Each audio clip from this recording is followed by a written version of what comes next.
Hello दोस्तों, कैसे हैं आप सब। आई होप कि आप लोग सब ठीक होंगे और स्वस्थ भी होंगे। मैं भी ठीक हूँ। तो आज हम करने वाले हैं भूगोल के अंतर्गत जनसंख्या भूगोल। तो फर्स्ट ऑफ ऑल हम आज करेंगे जनसंख्या भूगोल की परिभाषा यानी डेफिनेशन ऑफ पॉपुलेशन ज्योग्राफी। ठीक। तो मैं आपको बता दूं कि मैं जनसंख्या भूगोल के अध्ययन के बारे में भी बताने वाली हूँ, लेकिन इससे पहले डेफिनेशन बता देती हूँ। उसके बाद आपको अध्ययन की जनसंख्या भूगोल का अध्ययन क्यों और करना ज़रूरी है। ठीक है। तो लेट्स हम स्टार्ट करते हैं कि जनसंख्या भूगोल भूगोल की एक नवीन शाखा है जिसके अंतर्गत जनसंख्या के विभिन्न तत्वों में पाई जाने वाली क्षेत्रीय भिन्नता का क्रमबद्ध विश्लेषण किया जाता है। प्रमुख जनसंख्या भूगोलविदों के अनुसार जनसंख्या भूगोल की परिभाषाएं अंग्रांकित हैं, यानी कि इनके द्वारा लिखित गई जो है ये परिभाषाएं हैं। जैसे कि फर्स्ट हमारे हैं, जैसे कि G.T. तिवारथा। ठीक है। ये जो भूगोल शास्त्री हैं ये है G.T. तिवारथा। ठीक है। अब देखिए इन्होंने ये जनसंख्या भूगोल के बारे में बताया कि इनके अनुसार क्या है कि जनसंख्या भूगोल के मूल तत्व जनसंख्या द्वारा आच्छादित यानी कि आवासित पृथ्वी के प्रादेशिक भिन्नताओं को समझने में निहित है। अब देखिए इन्होंने ये परिभाषा क्यों दी। जनसंख्या भूगोल में जो है ये जो G.T. तिवारथा है वो क्या है, अग्रणी है जनसंख्या भूगोल की परिभाषा में। ठीक है। और इन्होंने ये जो परिभाषा है भूगोल की प्रकृति के आधार पे किया। ठीक। और भूगोल में क्षेत्रीय भिन्नता को सर्वाधिक महत्वपूर्ण स्थान दिया है।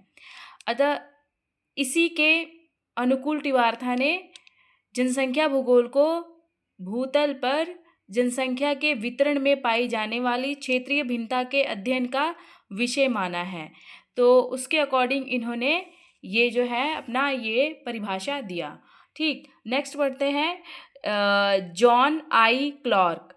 ठीक है। अब देखिए जॉन आई क्लार्क जो है वो है ब्रिटिश भूगोलविद हैं। ठीक। जो है इन्होंने इनकी जो प्रथम पाठ्य पुस्तक जो है वो सन 1965 में प्रकाशित हुई थी। किसकी? जॉन आई क्लार्क की। ठीक। उन्होंने जनसंख्या भूगोल के गुणात्मक तथा मात्रात्मक पक्षों के विश्लेषण के साथ ही उनके क्षेत्रीय भिन्नताओं के अध्ययन को प्रमुखता प्रदान की। उनका मानना है कि जनसंख्या भूगोल भूतल पर जनसंख्या वितरण में पाई जाने वाली क्षेत्रीय भिन्नताओं को उसके भौतिक, आर्थिक, सांस्कृतिक संदर्भ में जानने का प्रयत्न करता है। अब जैसे क्लार्क के अनुसार इनके अनुसार जो है ये परिभाषा है कि जनसंख्या भूगोल यह प्रदर्शित करता है कि जनसंख्या के वितरण, संगठन, प्रवास और वृद्धि में पाई जाने वाली क्षेत्रीय भिन्नताएं स्थानों की प्रकृति में पाई जाने वाली क्षेत्रीय भिन्नताओं से किस प्रकार संबंधित है। ठीक है। अब देखिए थर्ड है, ये है विल्बर जेलिंस्की। ठीक है। अब देखिए जो विल्बर जेलिंस्की हैं इन्होंने ये जो है अमेरिकी प्रसिद्ध जनसंख्या भूगोल के यानी कि भूगोलवेता हैं। ठीक। अब देखिए इनकी जो पाठ्य पुस्तक है ये जो है सन 1966 यानी कि 1966 में प्रकाशित हुई, जिसमें उन्होंने जनसंख्या भूगोल को किसी क्षेत्र की संपूर्ण प्रकृति के संदर्भ में उस क्षेत्र की जनसंख्या का अध्ययन करने वाले विज्ञान के रूप में प्रतिपादित किया। उन्होंने जनसंख्या भूगोल की एक विस्तृत परिभाषा दी जो ये है कि जनसंख्या भूगोल वह विज्ञान है जो उन विधियों की व्याख्या करता है जिससे स्थलों की भौगोलिक प्राकृतिक निर्मित होती है और इसके प्रतिक्रिया स्वरूप यानी कि इसकी प्रतिक्रिया स्वरूप जनसंख्या तत्वों का एवं समूह उत्पन्न होता है। ठीक है। यानी कि इसके जो प्रतिक्रिया स्वरूप है और जनसंख्या के जो तत्व हैं एक समूह उत्पन्न करते हैं जो क्षेत्र और समय दोनों के संदर्भ में परिवर्तनशील होता है, क्योंकि वे तत्व परस्पर तथा उनके अजननांकीय तत्वों के प्रति प्रतिक्रिया करते हुए अपने व्यवहारिक नियमों का अनुसरण करते हैं। अब देखिए नेक्स्ट है ये है J.B. गॉर्नियर, ठीक है। अब देखिए इन्होंने जो जेबी गॉर्नियर है, इन्होंने ये जो है फ्रांसीसी भूगोलविद हैं, ठीक है। और इससे पहले जो हमने पढ़ा था विल्बर जेलेंस्की, वो जो अमेरिकी हैं, और जो जॉन आई क्लार्क इससे पहले हमने पढ़ा वो है ब्रिटिश, ठीक है। अब देखिए कि हम बताने वाले हैं जेबी गॉर्नियर।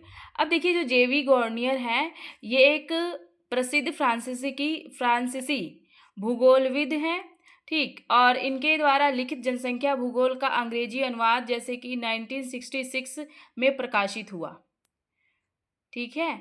और जिसमें उन्होंने पर्यावरण के संदर्भ में भूतल पर जनसंख्या की प्रमुख विशेषताओं के अध्ययन को जनसंख्या भूगोल का तत्व माना।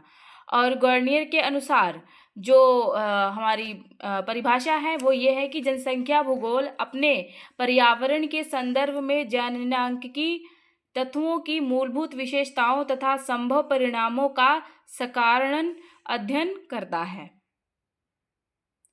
ठीक। अब देखिए नेक्स्ट है जी जे डेको। अब देखिए जो जी जे डेको है वो अमेरिकी भूगोलवेत्ता है, ठीक है।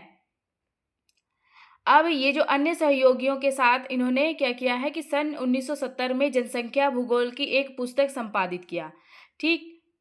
और इसमें जो है डेमको, जो देखिए इनको जो डेको है या डेमको आपको कहीं कहीं मिलेगा, ठीक। डेमको ने जनसंख्या का भौगोलिक अध्ययन स्वयं लिखा है। उन्होंने जनसंख्या का जो भौगोलिक अध्ययन है उन्होंने खुद मतलब कि खुद लिखा है उन्होंने जनसंख्या भूगोल के अंतर्गत जननांकीय लक्षणों के साथ सामाजिक आर्थिक लक्षणों के क्षेत्रीय भिन्नताओं के अध्ययन को भी सम्मिलित करने की बात कही। और डेको के शब्दों के जनसंख्या की परिभाषा जो है वो ये है कि जनसंख्या भूगोल विषय की वह शाखा है जो मानवीय जनसंख्या के जननांकीय तथा अजननांकीय विशेषताओं की क्षेत्रीय भिन्नताओं का विश्लेषण करता है, ठीक।